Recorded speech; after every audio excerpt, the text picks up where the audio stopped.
If Jesus preached a sermon in our church, studies in the Sermon on the Mount, you'll notice this is different tonight. Now, what we're doing tonight is flying over from beginning to end the entire sermon just to see the kind of things Jesus deals with. We'll look at the themes, the ideas, the key principles. We'll go back and go verse by verse carefully through it, but that's not what we're doing tonight. So you'll notice from your notes and the way I present it, we're going to try and cover the whole thing just from a 10,000-foot view down, kind of catching the whole thing.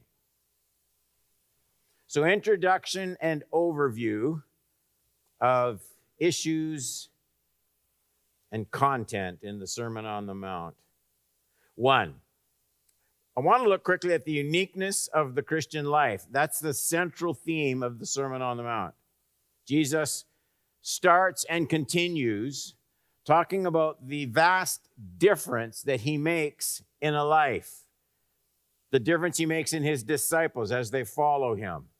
So they were to be like shining lights.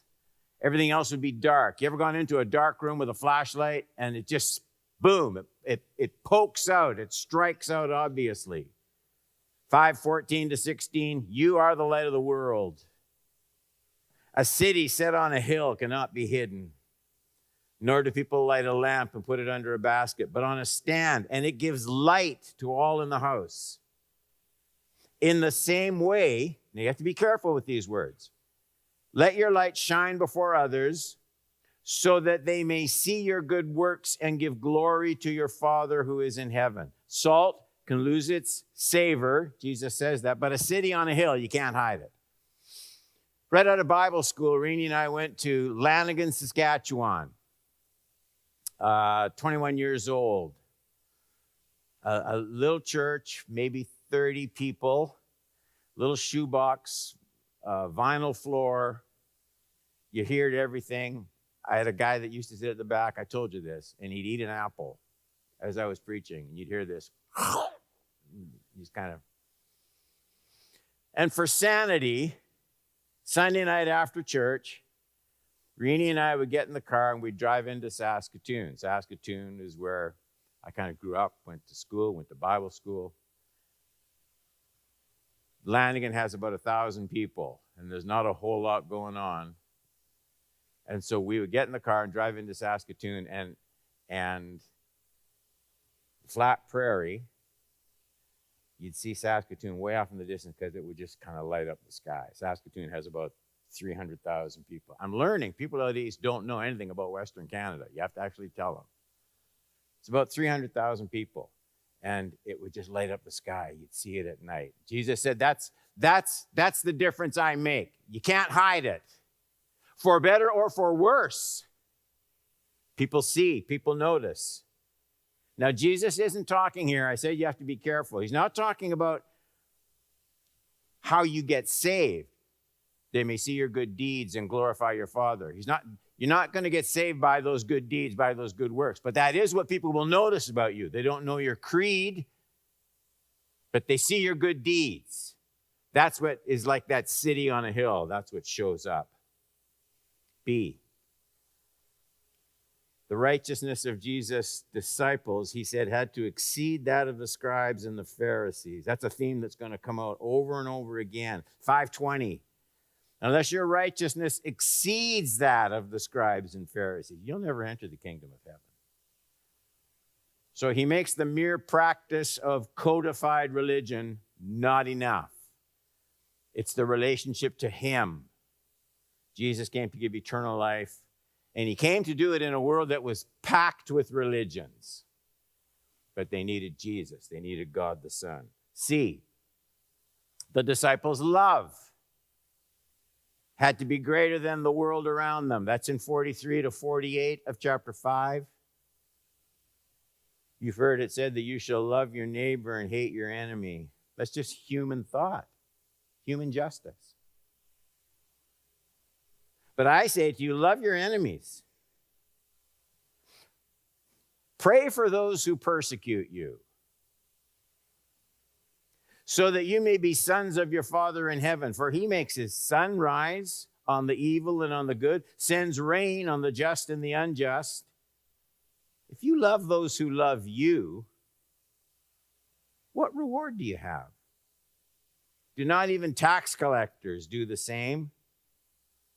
If you greet only your brothers, what are you doing more than others? Do not even the Gentiles do the same? You therefore must be perfect. What does he mean? Perfect as your heavenly Father is perfect. Sinless? No. But purity of motive, purity of desire. Blessed are the pure in heart. That's what he's talking about. D, the disciples' prayer life. It was supposed to be deep and authentic.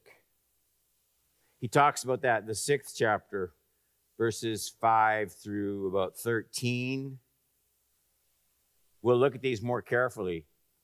When you pray, you must not be like the hypocrites. They love to stand and pray in the synagogues and at the street corners, that they may be seen by others. Truly I say to you, they've received their reward. When you pray, go into your room, shut the door. Pray to your Father who is in secret. And the Father who sees in secret will reward you. And then he keeps going. He makes it clear. Is Jesus saying the only kind of praying we can do is private prayer? What about pray 2 or 3 together, united in prayer? He's going to keep going. When you pray, don't heap up empty phrases like the Gentiles do, for they think they will be heard for their many words. Don't be like them. Your Father knows what you need before you ask. Pray then like this: Our Father in heaven, hallowed be your name. Your kingdom come. Your will be done on earth as it is in heaven. It's our Father. Give us our daily bread. Forgive us our debts. Lead us not into temptation. Deliver us from evil. So there's that corporate element. What's the praying in your room closing the door? Because all of the other praying that we do will be purified by the time alone that we have with God. It makes us fit where we can pray with others without showing off. That's what Jesus is talking about. Your prayer life and mine is established motive-wise, devotion-wise, in secret. That's the only thing that makes public prayer safe for people like we. But there's nothing just for show, nothing just for a display of devotion. It's something, isn't it, that Jesus seems to say to me. He seems to say, Don, it's very easy, given what you're like, given what life is like in this world, it's very easy for inauthenticity to creep into my religious life. That's what he's saying. It's easy for inauthenticity to creep into your life. And so he says, make sure this is genuine. Make sure this is real. And what you are in private is a good foundation for the rest of your life in public. All right, we got to hurry. E. He's going to talk about the disciples' ambitions. And he says they're supposed to be heavenly rather than earthly. We have a hard time with this. Starts in 6:19. Do not lay up for yourselves treasures on earth where moth and rust destroy, thieves break in and steal. But lay up for yourself treasures in heaven where neither moth nor rust destroys, where thieves do not break in and steal. And then to my mind, one of the toughest sentences in the Bible is 6:21. For where your treasure is, there will your heart be also. And I want to tell you how that's been interpreted for me, I think, in an untrue way since I was a kid. Where your treasure is, there will your heart be also. So make sure that you don't treasure the wrong things. Just be devoted to God. And that's not what, there's more warning in that verse than that. what Jesus is saying is, where your treasure, that earthly treasure, where it is, Jesus is saying, your heart's going to go there. That's very different, isn't it? It's not accurate to teach the verse saying, well, as long as you don't treasure the wrong things, that's what Jesus is talking about. And that's not what he's talking about. He's saying, wherever you put your treasure, your heart goes there. We need to be incredibly careful. When he talks about don't lay up possessions on earth where thieves break in and steal, don't lay up treasure there. Why? Because that's where your heart's going to go. We have to be very, very careful about that. You can't serve 24. No one can serve two masters.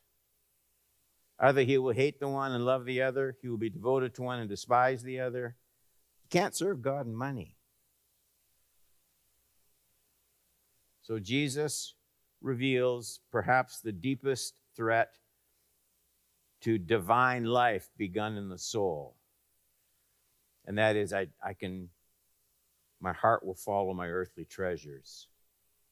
While the world races after material comforts, material possessions, Christ's disciples would be faced with the choice to either see the things of this world as a threat to godliness or resources to furnish reaching the world with the gospel. But if you just sock it away, your heart's going to go right there. And the thing is, the same thing that happens to the treasure happens to the heart, corrodes, rusts. Of course, hearts don't really rust, but that's what Jesus is saying. All right, 2. The subjects that Jesus addressed in the sermon. So the attitudes, the attitude of the heart, that kind of thing. Now the subjects he addresses.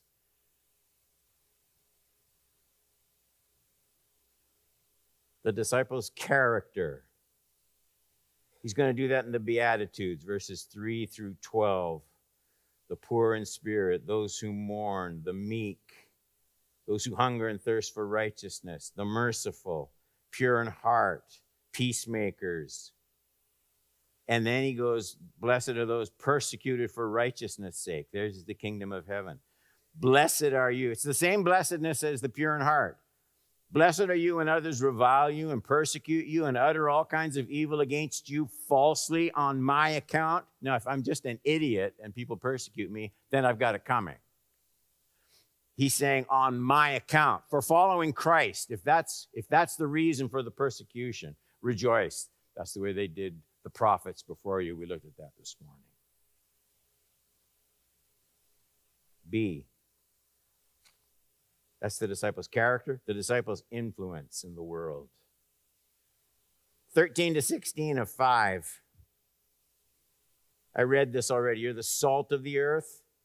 If the salt has lost its taste, how shall its saltiness be restored? It's easier to drift away from Jesus than to come back to Jesus. And that's not a weakness on the part of Jesus and his willingness to forgive. It's what happens to the heart. It can drift away more easily than it can repent and come back. If the salt has lost its taste, how can its saltiness be restored? It's no longer good for anything except to be thrown out, trampled under people's feet. You're the light of the world, the city set on a hill. So this is the daily outworking. This is the manifesting of the kind of character that's described in the first part. The life of Jesus will spill over into my relationships outside the sanctuary.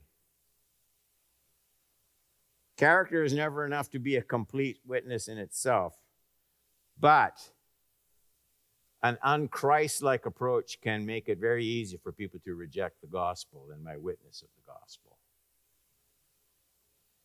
He's not talking about how to get to heaven with these things. He's talking about how to influence the world. People will still have to hear the gospel, but the words of the gospel are going to be empty if my life isn't made up of the same kind of character, the same kind of love, the same kind of desires, the same kind of ambitions that he was just talking about.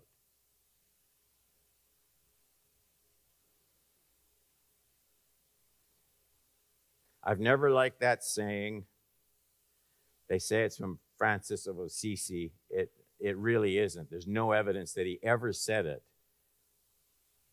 But share the gospel and use words when absolutely necessary. And what I would like to say is words will always be absolutely necessary to share the gospel.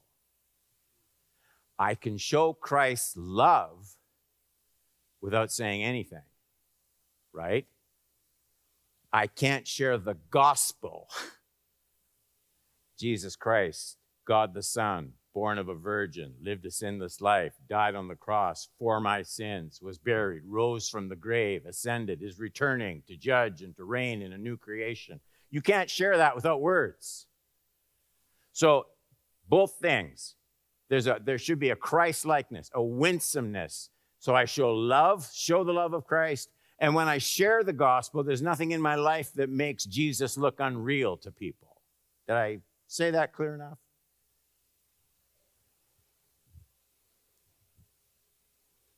The disciples' standard of righteousness. It's in 17 to 48. I'm not going to read them right now. But we need to know how God measures our lives. Because apparently, the righteousness of the Pharisees wasn't enough. Jesus said so. So Jesus wants more than just religious actions. What is it that really counts with God? And Jesus spells it out clearly in these precious verses. There's a relational quality. This is how the life of the kingdom reaches into the non-religious part of all of our lives. Jesus teaches on anger, worship, hatred, murder, lust, adultery, marriage, divorce, anger, forgiveness. Church has never received such detailed teaching from Jesus as that section of the Sermon on the Mount. Okay, D. The disciples' worship and devotion. Remember what I said. We're going to go over all of these verse by verse. I'm just doing a zoom over. The disciples' worship and devotion. It's in 6:1 to 18. Jesus moves on to deal with the more religious side of our actions, specifically my giving and my praying is what he talks about. And it's interesting to note where Jesus seems to have had his, I'm reaching for the right word, harshest words. It was obviously close to his heart that there must be nothing phony or staged in our practice of worship. E, disciples' ambitions and goals, 19 to 34. It's the longest section of the sermon dealing with human greed. And it's significant that the longest section deals with our heart's love affair with material goods and wealth. That the life of the kingdom reveals its greatest reach in the way it transforms my desires.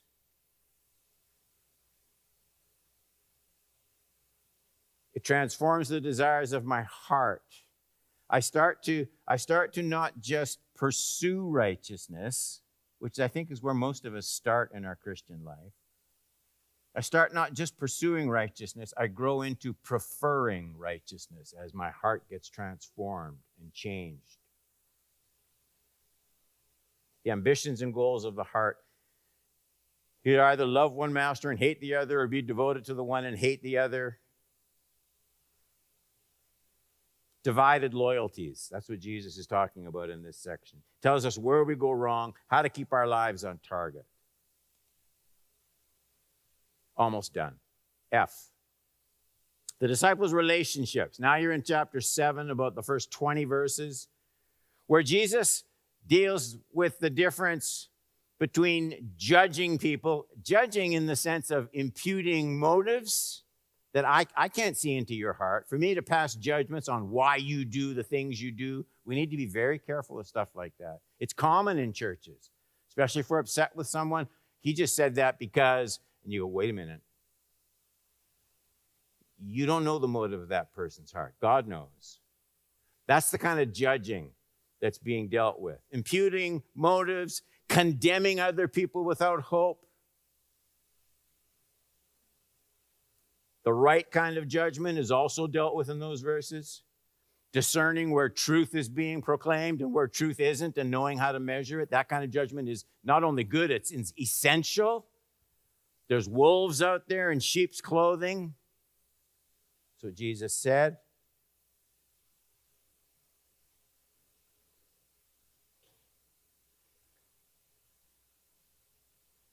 The disciples' endurance, 7:21 to 27.